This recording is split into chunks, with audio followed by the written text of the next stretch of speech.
YS Rajasekhara Reddy తనయ షర్మిలారెడ్డి వైఎస్ఆర్టీపీని కాంగ్రెస్ పార్టీలో విలీనం చేశాక ఖచ్చితంగా కాంగ్రెస్ పార్టీలోనే చేరుతున్నటువంటి భావనలు సంకేతాలు ఇచ్చిన పరిస్థితి. ఈ నేపథ్యంలో ఒక్కసారిగా ఏదైతే నిన్న పీసీసీ పగ్గాలు చేపట్టిన తర్వాత కడప జిల్లా వ్యాప్తంగా కాంగ్రెస్ పార్టీ పరిస్థితి ఎలా ఉండబోతుంది ఏంటన్నటువంటి విషయం ఆ పార్టీకి సంబంధించినటువంటి నగర అదేవిధంగా మైనారిటీ సెల్ రాష్ట్ర ఉపాధ్యక్షులతో పాటు అటు యువయోజన కాంగ్రెస్ పార్టీకి సంబంధించినటువంటి నేతలు ఉన్నారు. వారిని అడిగి తెలుసుకునే ప్రయత్నం చెప్పండి. అసలు ఎలా ఉండబోతుంది భవిష్యత్తు? కడప జిల్లాలో ప్రత్యేకించి వైఎస్ రాజశేఖర రెడ్డి కూతురు ఓవైపు కాంగ్రెస్ పార్టీకి అధ్యక్ష పదవి చేపట్టిన తర్వాత పీసీసీ అధ్యక్ష పదవి చేపట్టిన తర్వాత ఎలా ఉండబోతుంది భవిష్యత్తు? ముందుగా షర్మిల గారు కాంగ్రెస్ పార్టీ అధ్యక్షురాలుగా నియమించబడ్డం నిజంగా ఒక అద్భుతమైన పరిణామం. ఎందుకంటే తొలి మహిళగా ఇంతవరకు ఎంతోమంది పీసీసీ అధ్యక్షులుగా ఉన్నా కూడా మహిళ అనే ఎప్పుడు కూడా మహిళ పీసీసీ పదవి అధిరోహించింది లేదు. కాబట్టి ఇది ఒక అద్భుతమైన పరిణామం. ఎందుకంటే ఎంతోమంది ముఖ్యమంత్రులు అయ్యారు, మహిళగా ఒక నేతను చూడాలని ఎంతోమంది మహిళలు కూడా చూస్తున్నారు. కాబట్టి రాబోయే కాలంలో షర్మిల గారిని సీఎంగా కాంగ్రెస్ పార్టీ ప్రొజెక్ట్ చేసే పరిస్థితి ఉంది. కాబట్టి సీఎంగా అయ్యే పరిస్థితులు కూడా కనిపిస్తున్నాయి. మహిళల్ని ఆకట్టుకునేదానికి కాంగ్రెస్ పార్టీ ఇదొక యంత్రంగా తంత్రంగా కూడా ఉపయోగించే పరిస్థితి ఉంది. ముఖ్యంగా రాజశేఖర రెడ్డి బిడ్డగా రాజశేఖర రెడ్డి వారసురాలుగా షర్మిల గారికి ఎక్కడ చూసినా మంచి గుర్తింపు ఉంది. ఎక్కడికి పోయినా తనకంటూ ఒక ఫేస్ వాల్యూ ఉంది. ఇప్పుడు ఎక్కడికి పోయినా ఒక 1000-2000 మంది వచ్చి షర్మిల గారి స్పీచ్ వినేదానికి ఆసక్తితో ఉన్నారు. ఎక్కడికి పోయినా ఆ పరిస్థితి ఉంది. ఇన్ని రోజులు కాంగ్రెస్ పార్టీ స్తబ్దుగా ఉండేదానికి ఎందుకంటే ఉన్నారు కానీ లీడర్స్ మాస్ ఫాలోయింగ్ ఉండే లీడర్స్ లేకపోవడం కొంచెం లోటుగా ఉండింది. కానీ ఇప్పుడున్న పరిస్థితుల్లో చూస్తే కాంగ్రెస్ పార్టీకి ఒక ఫేస్ వాల్యూ ఉండే లీడర్ వచ్చారు. అది పీసీసీ అధ్యక్షురాలుగా రావడం చాలా అద్భుతమైన పరిణామం. అది కూడా వైఎస్ఆర్ కూతురిగా రావడం కాంగ్రెస్ పార్టీకి రాబోయే రోజుల్లో అద్భుతంగా ఉంటుంది. ఇంకా జిల్లా పరిస్థితికి వస్తే కాంగ్రెస్ పార్టీ జిల్లాలో ముందు ఎప్పుడు కూడా ఏకఛత్రాధిపత్యం ఉండింది. మళ్ళీ తర్వాత 94 నుంచి 2004 టీడీపీ వాళ్ళు ఏకఛత్రాధిపత్యంతో వాళ్ళు గెలుచుకుంటూ పోవడం, మళ్ళీ 2004 నుంచి 2014 వరకు కూడా కాంగ్రెస్ పార్టీనే ఉన్నది. తర్వాత విభజన జరిగిన తర్వాత కాంగ్రెస్ పార్టీ పరిస్థితి దయనీయంగా మారిందైతే వాస్తవం. ఎందుకంటే కాంగ్రెస్ పార్టీలో ఎవరెవరైతే పెద్ద పెద్ద లీడర్గా గుర్తింపు పొందారో, ఎవరెవరైతే మినిస్టర్లు అయ్యారో, ఎవరెవరు పెద్ద పెద్ద పదవులు అనుభవించారో వాళ్ళందరూ కాంగ్రెస్ పార్టీని వీడి వైఎస్ఆర్సీపీలో చేరడంతో ఏకదమ్మున ఒకేసారి అందరూ వెళ్ళిపోవడంతో కాంగ్రెస్ పార్టీ క్యాడర్ నిరాసక్తి కనబరచడం, క్యాడర్ కూడా సొగానికి సొగం అంతా వైసీపీకి వెళ్ళిపోవడం, ఒక నికాసైన లీడర్లు లేకపోవడం వల్ల కాంగ్రెస్ పార్టీ పరిస్థితి చాలా ఘోరంగానే ఉండేది. తర్వాత 2014 ఎలక్షన్ల తర్వాత 19 ఎలక్షన్కి కూడా కొంచెం డెవలప్ అయ్యాం కానీ ఓట్ బ్యాంక్ అయితే ఎక్కడ కూడా పెంచే పరిస్థితి లేదు. ఇప్పుడు 2024కు వాస్తవానికి షర్మిల గారు రాకముందు కూడా మేము కూడా మా క్యాలిక్యులేషన్స్ ప్రకారం ఇప్పుడు 1% ఉండేది 7 to 8% వస్తుంది. ఎందుకంటే ఈ బీజేపీ వాళ్ళ అవలంబిస్తున్న రీతి బట్టి కానీ టీడీపీ మీద ఉన్న ప్రజలకి నిరాసక్తి, వైసీపీ మీద లోకల్ పార్టీస్ మీద కూడా జనాలు నిరాసక్తి రావడము, ఈ సెంట్రల్ స్కీమ్స్ మన పెట్రోల్ డీజిల్ ధరల మీద గ్యాస్ ధరల మీద బీజేపీ మీద ఉండే వ్యతిరేకత కానీ వీటన్నిటిని క్యాష్ చేసుకుని మేము కూడా ఇంప్రూవ్ అవుతాం, 7 to 8% ఓట్ బ్యాంక్ తెచ్చుకోగలుగుతాం అనేది ఒకటి ఉంది షర్మిల గారు రాకముందు కూడా. కానీ ఇప్పుడు షర్మిల గారు రావడంతో మా ఊహలు అయితే మేము 15 to 20% of the vote share తెచ్చుకోగలుగుతాము. మ్యాక్సిమం 30 to 50 సీట్స్ అసెంబ్లీలో మా వాళ్ళు అసెంబ్లీలో కూర్చుంటారు, 30 నుంచి 50 మంది. పార్లమెంటు కూడా 7 నుంచి 8 స్థానాలు గెలుస్తామనే ఒక క్యాలిక్యులేషన్కి మేము వచ్చాం. We may not be the king, will be the king makers అనే ఒక దాంతో ఉంటాము. మా ఆలోచన అయితే why not Congress in AP అనేది ఉంది. కానీ ఇప్పుడు జరగకపోయినా 2029లో మాత్రం ఖచ్చితంగా ఒక ప్రాంతీయ పార్టీ ఒక నేషనల్ పార్టీ మధ్యనే పోటీ ఉంటుంది. అది కాంగ్రెస్ ఏదో టీడీపీనా వైసీపీ అనేది మా యొక్క ఊహలు. కాబట్టి కాంగ్రెస్ పార్టీ పుంజుకునింది. ఇక కాంగ్రెస్ పార్టీ వెనుదిరిగి చూసే అవకాశం లేదు. షర్మిల గారు రాకతో 1000 ఏనుగుల బలం మాకు తోడైంది. ఇన్ని రోజులు పోరాడాం. ఎంతోమంది కార్యకర్తలు ఇన్ని ఇబ్బందుల్లో కూడా కాంగ్రెస్ పార్టీ జెండా మోసిన వాళ్ళు చాలామంది ఉన్నారు. వారందరికీ ఇప్పుడు షర్మిల గారు రాకతో 1000 ఏనుగుల బలం రావడం. ఇక రాబోయే కాలంలో మేము అన్ని రకాలుగా కార్యాచరణ రూపొందించుకుంటాం. ఎందుకంటే ఆ లీడర్ ఎక్కడికైనా మాకు ఏం జరిగినా కూడా మమ్మల్ని కాపాడుతుంది అనే ధీమా ఉండే లీడర్ రావడం నిజంగా ఒక అద్భుతమైన పరిణామం. వీటన్నిటిని చూసుకుంటే షర్మిల గారి రాక కాంగ్రెస్ పార్టీతో పాటు కాంగ్రెస్ పార్టీ శ్రేణులతో అందరికీ కూడా నూతనోత్తేజాన్ని ఇచ్చింది. అలాగే వైసీపీ వాళ్ళకు కూడా గుండెదాడ మొదలైంది. ఎందుకంటే నిన్న 2 మినిస్టర్లు చెప్పిన మాటలు వింటే నిజంగా వాళ్ళు అసలు మినిస్టర్లు ఎలా అయ్యారని అనిపిస్తుంది. ఎందుకంటే గుడివాడ అమర్నాథ్ మాట్లాడుతూ ఒక లేని పార్టీకి ఒక కొత్త అధ్యక్షురాలు వచ్చారు ఏమవుతుంది అంటాడు. లేని పార్టీనా ఇది? వాళ్ళ అధ్యక్షుడు కానీ వాళ్ళ ముఖ్యమంత్రి కానీ ఏ పార్టీ నుంచి మొదట ఆరగ్రేటం చేశారండి? వాళ్ళు చెప్పుకునే వైఎస్ఆర్ ఏ పార్టీ వాడండి? వాళ్ళంతా కాంగ్రెస్ పార్టీ వాళ్ళే. మరి అటువంటి వాళ్ళు లేని పార్టీ అని మాట్లాడే రోజు నిజంగా చాలా బాధాకరం. గుడివాడ మన అంబటి రామబాబు కీర్తిశేషులైన పార్టీ అని ఒక ట్వీట్ పెట్టాడు. ఈ పార్టీకి చావు లేదు మిస్టర్ అంబటి రాంబాబు గారు, మీరు ఆలోచించుకోండి. మీరందరూ ఎక్కడి నుంచి వచ్చారో, మీరు పుట్టింది ఎక్కడి నుంచి, మీ జీవం ఎక్కడి నుంచి వచ్చిందో ఆలోచించండి. ఖచ్చితంగా కాంగ్రెస్ పార్టీకి ఎప్పుడు చావు లేదు. ఎన్నో చోట్ల ఎన్నో రాష్ట్రాల్లో ఇబ్బంది పడ్డాం, తిరిగి పుంజుకున్నాం, మళ్ళా అధికారంలోకి వచ్చాం. అంతేగాని కాంగ్రెస్ పార్టీకి చావు ఉంది, ఈ పార్టీ లేదు, 100 కంటే తక్కువ పర్సెంటేజ్ వచ్చింది, సరే అవన్నీ వచ్చాయి. మరి ఇప్పుడు ఎందుకు మీరు అంత భయపడి వెంటనే షర్మిల గారు అధ్యక్షురాలు అయితేనే ఇంతగా భయపడి ట్వీట్లు పెట్టాలా, ఇంతగా ప్రెస్ మీట్లు పెట్టాల్సిన అవసరం ఏముంది? పోరాడండి. ఇప్పుడు ఎందుకు బాధపడుతున్నారంటే వీళ్ళ ఓడుతుంది, వీళ్ళ గెలుపుకు ఇబ్బంది అవుతుంది షర్మిల గారి వల్ల అనేది ఇంకా షర్మిల గారి మీద అవాకులు చెవాకులు పెరుస్తున్నారు. వీటన్నిటినీ మేము సహించబోము.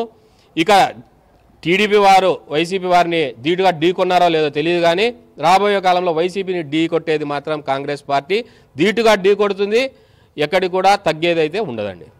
మీరు చెప్పండి, ఒక రకంగా ఇప్పటికే ఏదైతే రాజశేఖర రెడ్డి కుమార్తెగా ఆమెకు మంచి గుర్తింపు ఉంది, జిల్లా వ్యాప్తంగా కూడా పలుచోట్ల కూడా ఏదైతే వైఎస్కున్న సాన్నిహిత్య కారణంగా కూడా ఆమెకు ఒక గుర్తింపు అనేది ఉంది. ఈ నేపథ్యంలో ఒక్కసారిగా పిసిసి పగ్గాలు చేపట్టిన తర్వాత ఆమె రాష్ట్రం అంతా కూడా కలియదిరిగితే ఒక రకంగా మార్పు వచ్చే అవకాశాలు ఉన్నాయి. ఈ ఓట్లన్నీ కూడా ఏదైతే వైసీపీకి సంబంధించినటువంటి ఓట్లన్నీ గండిపడే అవకాశాలు ఏమైనా ఉన్నాయి? కాంగ్రెస్ పార్టీని కబ్జా చేసి కేవలం దాని పేరును వైఎస్ఆర్సీపీగా మార్చి తానేదో కొత్త పార్టీ స్థాపించి రాత్రి స్థాపించి ఉదయం తెల్లవారి ప్రభుత్వాన్ని ఏర్పాటు చేసినట్లు ముఖ్యమంత్రి వైఎస్ జగన్మోహన్ రెడ్డి నుండి ఆ పార్టీ ఎమ్మెల్యేలు మంత్రులు బీరాలు పలుకుతూ మీసాలు తిప్పుతూ రకరకాలుగా వెర్రి వేషాలు వేస్తున్నారు. వైసీపీ పార్టీ కేడర్ కానీ వైసీపీ ఉనికి కానీ ఎక్కడా లేదు.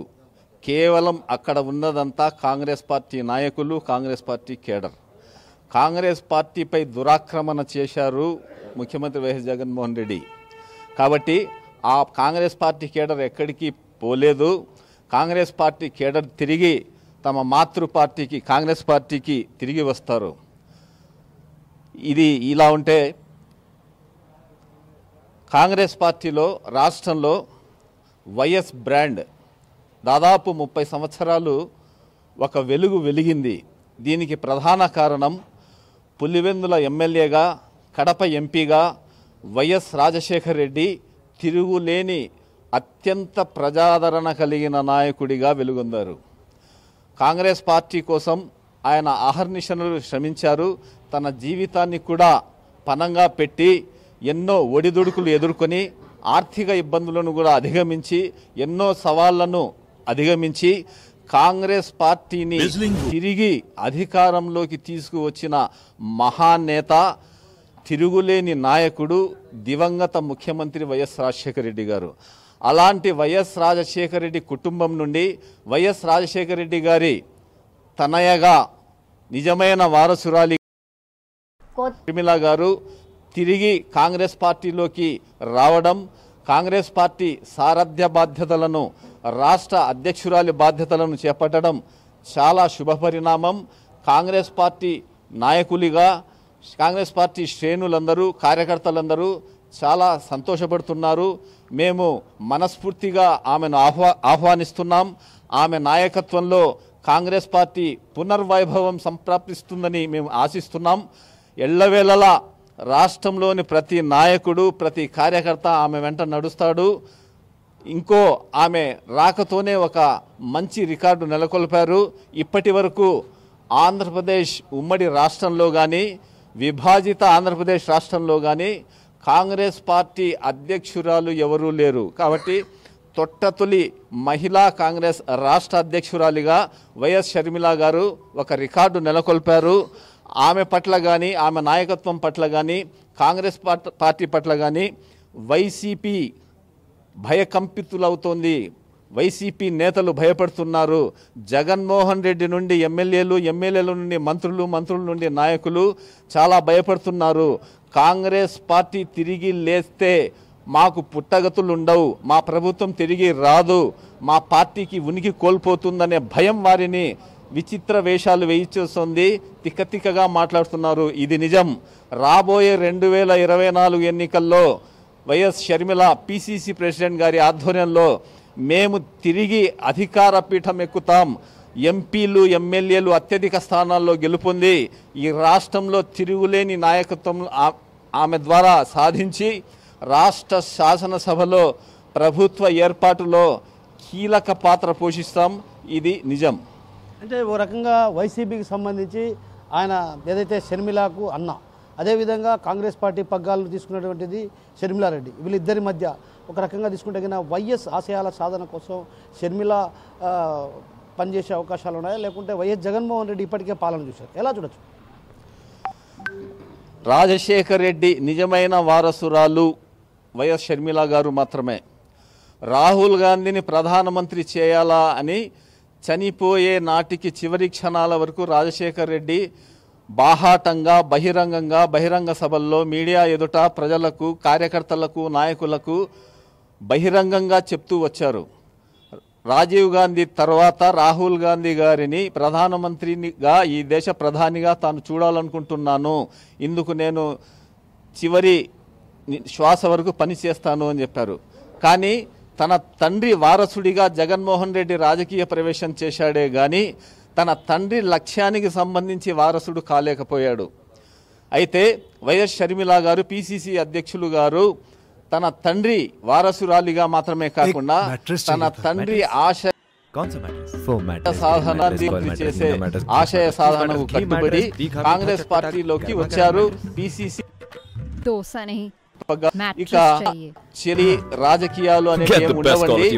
వైసీపీనే మాకు ప్రధాన ప్రత్యర్థి, తెలుగుదేశం పార్టీ కూడా ప్రధాన ప్రత్యర్థి, బీజేపీ కూడా ప్రధాన ప్రత్యర్థి. కాబట్టి ఇక్కడ బంధుత్వం ఉండదు.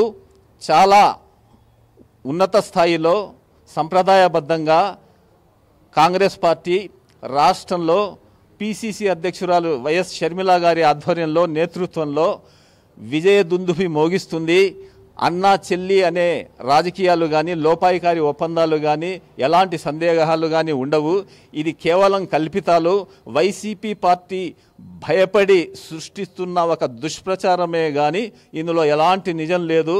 ఆమె నాయకత్వంలో బ్రహ్మాండంగా వైసీపీకి వ్యతిరేకంగా కాంగ్రెస్ పార్టీ పనిచేస్తుంది, ముందుకు వెళ్తుంది. అంటే నేనేమంటానంటే ఇప్పటికే ఏదైతే పిసిసి పగ్గాలు చేపట్టారు, ఓకే బాగానే ఉంది. గతంలో ఏదైతే జగన్మోహన్ రెడ్డి జైలుకి వెళ్ళిన తర్వాత కూడా పార్టీని తన భుజస్కంధాలపై వేసుకొని పార్టీకి పూర్వవైభవం తెచ్చింది. ఏదైతే వైసీపీ గడ్డు పరిస్థితులు లాంటి పరిస్థితి, అలాంటి పరిస్థితులు నేపథ్యం ఇప్పుడు ప్రస్తుతం కాంగ్రెస్ పార్టీకి కూడా ఒక రకంగా ఏపీలో గడ్డు పరిస్థితులు అనే చెప్పవచ్చు. ఎందుకంటే కీలకమైనటువంటి సారథ్యం, ఎవరైతే పిసిసిలో ఉన్నటువంటి కీలక నేతలు లేకపోవడం కూడా ఒక రకంగా బాధకరమైనటువంటి అంశం అయినప్పటికీ కూడా సో ఇప్పుడు షర్మిల రాకతో పూర్వవైభవం సాధ్యమవుతుందా? ఎన్ని రోజుల్లో సాధ్యమవుతుంది? లేకుంటే 2024లో ఏమన్నా ఖచ్చితంగా కొన్ని స్థానాల్లో ఏమన్నా కైవసం చేసుకునే అవకాశాలు ఉన్నాయి? కాంగ్రెస్ పార్టీకి పూర్వ వైభవం తప్పకుండా ప్రాప్తిస్తుంది. పిసిసి అధ్యక్షురాలు వైఎస్ షర్మిల గారి నాయకత్వంలో ఇది సాధ్యమవుతుంది. ఇది గమనించే ఆమె సత్తాను, ఆమె సమర్థతను అంచనా వేసే పార్టీ హైకమాండ్, ఏఐసిసి అధ్యక్షుడు మల్లికార్జున ఖర్గే గారు, కాంగ్రెస్ పార్టీ అగ్రనేతలు సోనియా గాంధీ, రాహుల్ గాంధీ గారు ఆమెకు సారథ్య బాధ్యతలు ఇచ్చారు. ఆమె పోరాట పటిమ కానీ, తండ్రి ద్వారా పునికి పుచ్చుకున్న నాయకత్వ లక్షణాలు కానీ వారు గమనించిన తర్వాతే పిసిసి అధ్యక్షురాలిగా నియామకం చేయడం జరిగింది. కాబట్టి ఇందులో ఎలాంటి సందేహం లేదు. ఆమె తప్పకుండా రాష్ట్ర శాసనసభలో సుమారు ప్రభుత్వ ఏర్పాటులో అత్యంత కీలకమైన మెజారిటీ స్థానాలను మేము కైవసం చేసుకుంటాం. అలాగే లోక్సభలో కూడా రాష్ట్రం నుండి కాంగ్రెస్ పార్టీ లోక్సభ సభ్యత్వం ప్రాతినిధ్యం కూడా ఉంటుంది. మీరు చూస్తున్నారు, కాంగ్రెస్ పార్టీ కర్ణాటక, తెలంగాణ రాష్ట్రాల ఎన్నికల ఫలితాల తర్వాత ఒక ప్రభంజనం ప్రారంభమైంది, ఒక ఊపు వచ్చింది, ప్రజలు కూడా ఆహ్వానిస్తున్నారు. వైసీపీ దుర్మార్గపు పాలనను అంతమొందించి బీజేపీతో చెట్టాపట్టాలతో నడుస్తున్న తెలుగుదేశం పార్టీ, వైసీపీ, జనసేన పార్టీలపై విశ్వాసం సన్నగిల్లి కాంగ్రెస్ పార్టీ వైపు ప్రజలు చూస్తున్నారు. కాబట్టి ఇందులో ఎలాంటి సందేహం లేదు. లోక్సభలో కానీ రాష్ట్ర శాసనసభలో కానీ పూర్తి మెజార్టీ స్థానాలు కాంగ్రెస్ పార్టీ సాధిస్తుంది. పిసిసి అధ్యక్షురాలు వైఎస్ షర్మిల గారు విజయదుందుబి మోగిస్తారు. సో మొత్తం మీద ఏదైతే షర్మిల రాకతో అటు కాంగ్రెస్ పార్టీలో కూడా పూర్వ వైభవాన్ని తీసుకొచ్చే దిశగా కూడా ఆమె అడుగులు వేస్తుంది. ఎందుకంటే గతంలో ఏదైతే వైఎస్ రాజశేఖర రెడ్డికి అత్యంత సన్నిహితంగా ఆమె ఎప్పుడూ కూడా వైఎస్ వెంటే ఉండేది. అందువల్ల ఆమెకు రాజకీయ ఏదైతే వైఎస్లో ఉన్నటువంటి అనుభవాలన్నీ కూడా, రాజకీయ అనుభవాలన్నీ కూడా ఆమెకు ప్రత్యేకంగా తెలుసు. కాబట్టి ఖచ్చితంగా రానున్న రోజుల్లో కాంగ్రెస్ పార్టీ ఏపీలో బలపడే అవకాశాలు లేకపోలేదు. ఆ తరుణంలోనే 2024లో కూడా మెజారిటీ స్థానాలు కూడా కైవసం చేసుకునే దిశగా అడుగులు వేస్తాం. అదేవిధంగా వైసీపీకి ప్రత్యర్థి ఎవరంటే కేవలం కాంగ్రెస్ పార్టీ అన్నటువంటి భావన వచ్చే విధంగా ఇప్పటికే ప్రజలు ఒక సంకేతం ఇచ్చారు. ఏదైతే వైఎస్ షర్మిల కాంగ్రెస్ పార్టీ అధ్యక్ష పదవి చేపట్టిన తర్వాత కూడా పూర్వవైభవం వచ్చే అవకాశాలు లేకపోలేదు. ఎందుకంటే ఇందుకు ప్రధాన కారణం ఆమెకు వైఎస్తో ఉన్నటువంటి సాన్నిహిత్యం, అదేవిధంగా ఆయన రాజకీయ అనుభవాలే ఉపయోగపడతాయన్నటువంటి భావన మరోవైపు వ్యక్తం చేస్తుంటే, మరోవైపు కొందరు ఎవరైతే కీలక నేతలు ఇప్పుడే పార్టీ మారి వైసీపీలో చేరిన కొందరు కీలక నేతలు కూడా ఇటు కాంగ్రెస్ పార్టీ వైపు చూస్తున్నారు. వారంతా కూడా త్వరలో కాంగ్రెస్ పార్టీలోకి వస్తారు. ఖచ్చితంగా కాంగ్రెస్ పార్టీ బలపడే దిశగా అడుగులు వేయడం ఖాయమన్నటువంటి సంకేతాలు ఇక్కడ ఉన్నటువంటి కాంగ్రెస్ పార్టీ